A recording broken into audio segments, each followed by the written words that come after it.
Welcome back to the Fallon Forum. Again, Ed Fallon with you here, folks, as we broadcast from the heart of Des Moines, the heart of America's heartland, Des Moines, Iowa.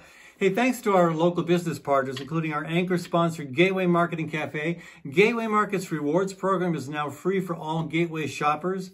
You can sign up in person or via Gateway's online site to earn points by shopping in person and online. You can redeem those points for discounts at the time of your purchase. The program is valid to everything except for catering and cafe purchases. Visit gatewaymarket.com for more information.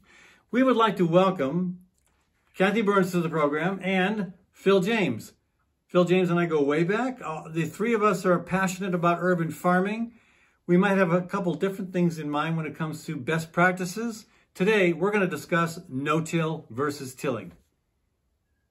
I'm not going to fight you, Ed. You know, Phil, I find that refreshing because so many people these days who have a difference of opinion on practices or beliefs, they do want to fight. So maybe we'll just all cool it and listen to each other and learn. How about that? Well, that's fine. I mean, I'm not going to say that I'm wrong, but I Of course you're not. Yeah, no problem. Actually, we don't want you to. How did you get into no-till? How did you get into no-till farming? Yeah, well, you know, a couple of years ago, I just came across some really cool videos by a guy in the south of England by the name of Charles Dowding. And Charles, he's been practicing no-till gardening for 35-ish years. And you know, he basically, the idea is you basically start with a bare patch of ground, say grass or whatever, you mow it down, put cardboard on top, and then add your compost, and then the soil does the rest. And, you know, he's got the results to prove it. You know, it's kind of one of those things where it's you can get results in a million different ways. You can get results from tilling.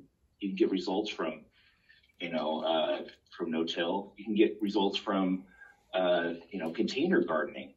You can get results from, a million different ways. And the fact is that, people are just out there growing food. So I don't want to get to the point where, I'm not a purist in that sense.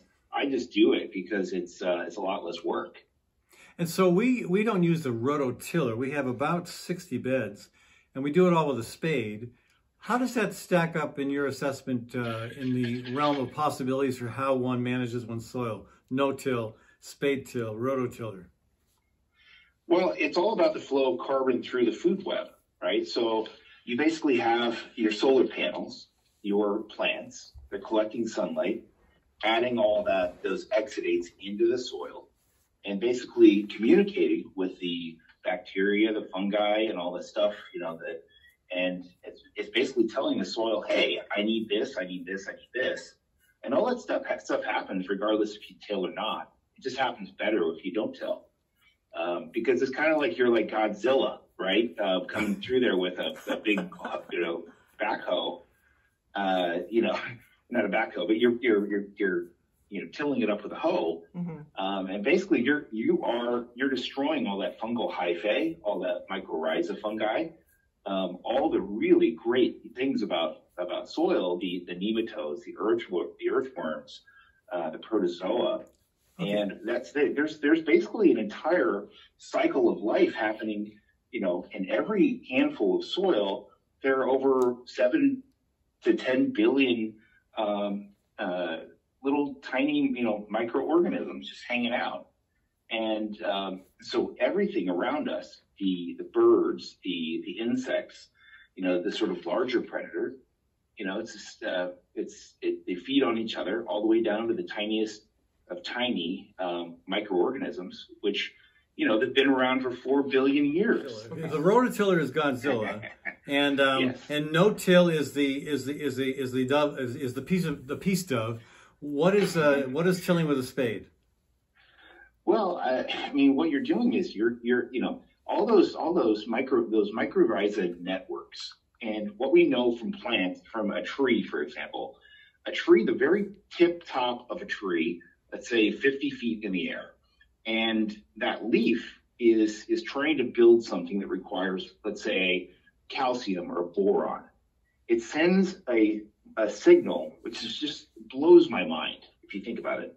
It sends a signal, and within 90 seconds, it talks to the mycorrhiza fungi and the bacteria in the soil via an exudate. So it basically creates that through photosynthesis, and it sends a chemical into the soil to tell those bacteria to go find it some boron.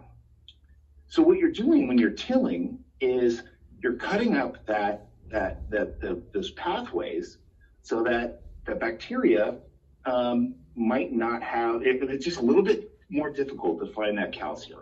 Phil, for people interested in just trying this out, they just want to try out maybe a bed or two with a no-till method.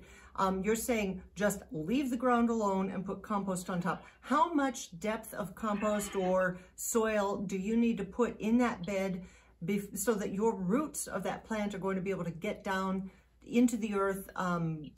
If you haven't done anything to soften that soil up underneath for them, how much, just from a very practical standpoint, how many inches of soil do you need? Yeah, I would start off with some organic material at the very base. So before you put your cardboard down, I would start off with either some grass clippings or some alfalfa or manure. It's something I know Ed's very familiar with. I love manure. I love manure. We collect a lot of manure every year. Some people tell me I'm full of manure. You lay it on the top, and then you put the cardboard down. The earthworms love cardboard, and so they're attracted to it. I don't know what it is about it, but they love it. You wet that down on the top, then you add your 4 to 5 inches of compost on top. Okay. That's how Charles Downing does it. Okay. That's how I've done it. But let's say you've got a bed that's been going for 4 or 5 years. At some point, it's going to become compact, and so why not use a spade to simulate the natural rototilling that goes on with gophers and moles and voles and worms? Isn't at some point a minimal amount of turning the soil with a spade not a bad idea?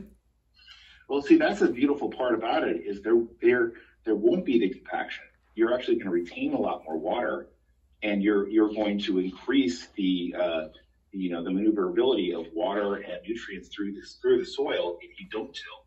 It's kind of I know it sounds unbelievable, but the soil, the microorganisms in the soil will do all that work for you. They basically just they say, okay, well, I guess I need to find. This is what the glomin in mycorrhizal fungi do, which is basically a glue-like material that creates little pathways for roots to go down. As you break those things up, it makes it so that you're not able to, the roots aren't able to go through, and also that you're not able to find those pathways that your roots can find new nutrients. But Phil, we got to wrap up the show. I really thank you for joining us, folks. We've been talking with Phil James, fellow organic urban gardener with some great ideas, who's done his homework. Hey, thanks again for joining us today. Thanks to our guests, Dave Morello, Reverend Billy, Kat Herdina, Phil James, and Kathy Burns. And thanks to our sponsors, our nonprofit and business sponsors. Thanks to our production team of Kathy Burns and Sherry Herdina. Hope you'll stick with us, folks, and come back and join us next week here on the Fallon Forum.